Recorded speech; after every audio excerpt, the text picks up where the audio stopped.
District police officer Lodha سید قرار حسین نے کروڑ پکا کا دورہ کر کے تھانہ صدر کی انسپیکشن کی. ڈی پی او سید قرار حسین نے پولیس لائن میں گاڑیوں کی بھی انسپیکشن کی. مزید دیکھتے ہیں ڈاکٹر قاسم عباس بلوچ کی اس رپورٹ میں. ڈسٹرکٹ پولیس آفیسر لودھا سید قرار حسین نے تھانہ صدر کروڑ پکا کی فارمل انسپیکشن کے سلسلے میں وزٹ کیا.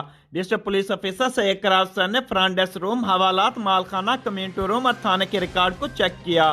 ڈسٹرکٹ پولیس آفیسر سید قرار حسین نے فرنٹ ڈیسک پر آن لائن ریکارڈ اور جرائم کی صورتحال کا بھی جائزہ لیا. اس موقع پر ڈی ایس پی کروڑ پکا، عابد وڑائی، تھانہ سٹی اور تھانہ صدر کے ایس ایچ اوز بھی موجود تھے. ڈسٹرکٹ پولیس آفیسر سید قرار حسین کا اس موقع پر کہنا تھا کہ پولیس اپنے فرائض سے غافل نہیں. شہریوں کو تحفظ فراہم کرنا پولیس کی اولین ذمہ داریوں میں شامل ہے.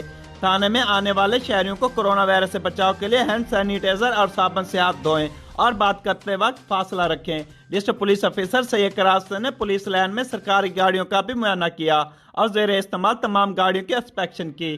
ڈسٹرکٹ پولیس آفیسر سید قرار حسین نے ڈرائیوروں کو گاڑیوں کی دیکھ بھال اور بر وقت مرمتی کو یقینی بنانے اور گاڑیوں کو بہتر حالت میں رکھنے کی ہدایت کی. ڈسٹرکٹ پولیس آفیسر سید قرار حسین کا اس موقع پر کہنا تھا کہ دوران ڈیوٹی کسی قسم کی پریشانی اور دشواری کا سامنا نہ کرنا پڑے.